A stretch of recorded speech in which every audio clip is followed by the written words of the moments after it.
Chapter 2. Kat barely made her flight to San Diego. The 18 couples had sailed to the Hawaiian Islands a few days prior.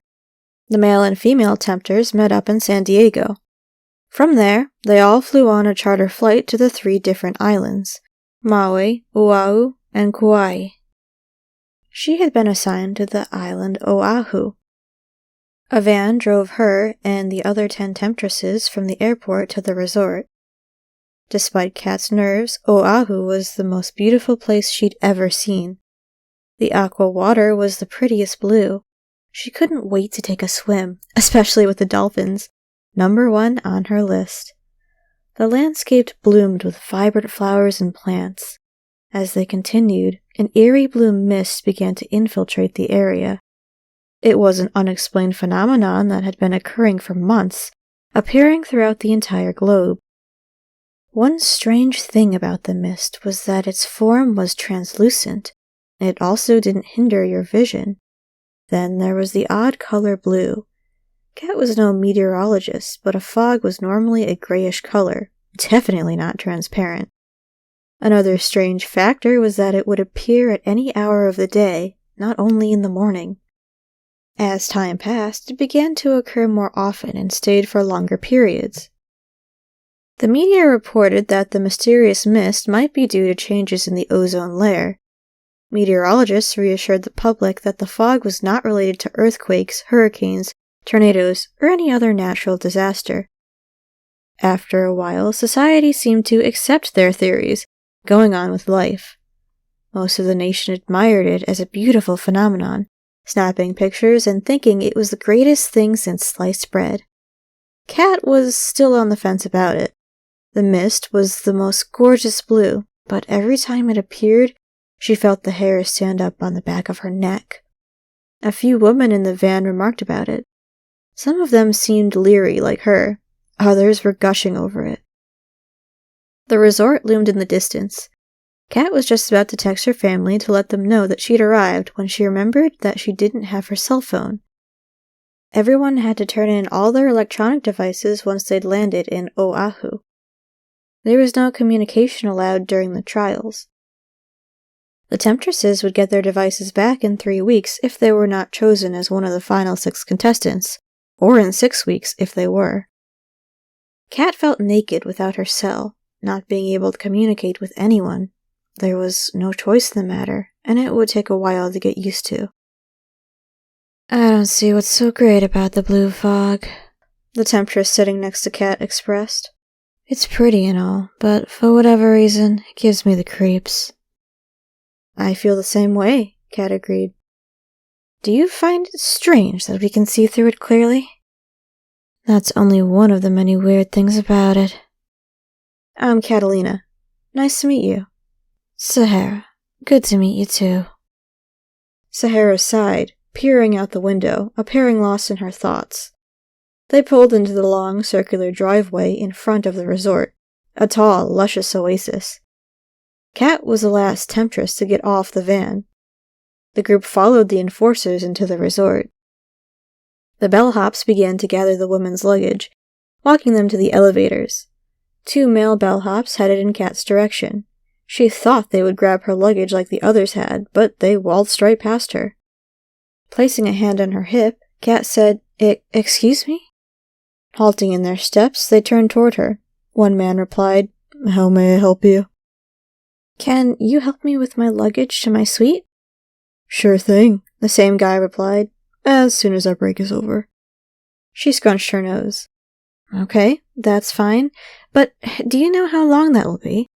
She could understand they needed a break, but Kat was tired from 2 flights and just wanted to get settled in. The man who'd spoken shrugged. The other said, "Not too long. A few minutes. One of the attendants should be down shortly from helping contestants. If they're not back before we are, we'll take your luggage then."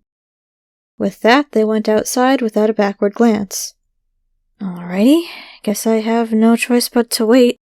Those 2 don't strive for excellence in customer service," thought Kat, shaking her head.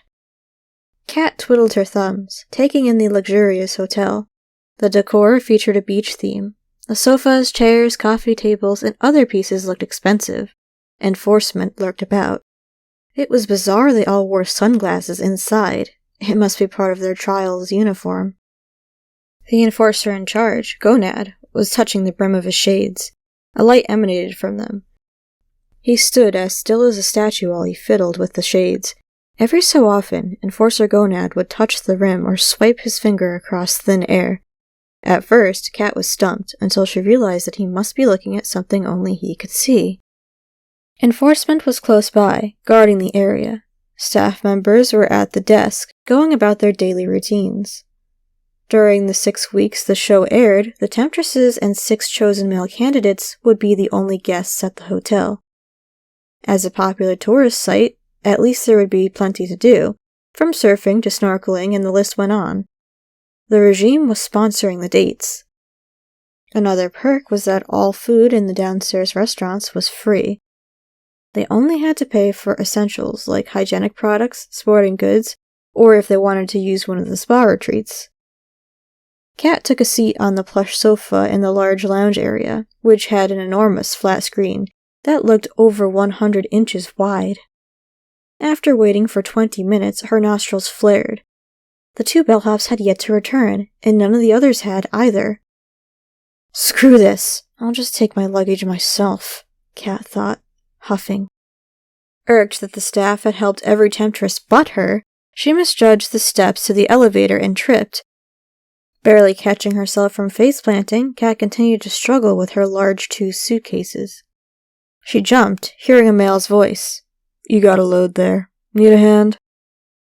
Scrunching her nose, she whipped her head in his direction. A bellhop must have finally decided to help. She wasn't in the mood for him to crack jokes. When Kat spotted the guy who'd addressed her, she lost her frown quickly. She tried not to ogle him, which proved difficult. His alluring gray eyes reminded her of platinum. They were so light that she felt he could see straight through her. She knew the men had already arrived. She'd just expected to meet him at the intro party this evening, not bump into any of them blindly. Gathering herself, Kat replied, Oh, hi. I thought you were a bellhop trying to be funny. What do you mean? His forehead wrinkled. Come to think of it, why aren't they helping you? 2 of them are outside on a smoke break. They told me they'd be with me in a minute. That was 20 minutes ago. Kat shrugged. I got tired of waiting. I want to get settled. I almost missed my flight to get to San Diego. She blew out her breath. More so, I'm just ready to get these 6 weeks over and done with. He smirked. You just got here and you're ready to leave? Giving him a shy grin, she figured she sounded like a nutjob. Well, the sooner it's over, the sooner I can go home. He raised his eyebrow. She continued pulling her luggage. Let me help you, he offered, reaching for her 2 suitcases. She smiled warmly. I'd appreciate that. He looked her over from head to toe. Is he checking me out? Pondered Kat, unable to contain her smile. Kat's heart raced. It shouldn't please her. She was only here for one reason. As he was offering to help her, she should at least introduce herself. Extending her hand, she said, I'm Catalina, by the way. I take it you're here for temptation. Yeah, you as well? She nodded. Nice to meet you. I'm Kincaid. He shook her hand. The contact sent an electric shock of pleasure through her body, and he jerked his hand away, shifting his weight. Did my touch repulse him? Kat wondered, biting her lip.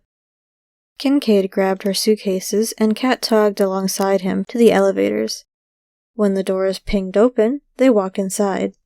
What floor are you on? He asked. 3rd floor, please.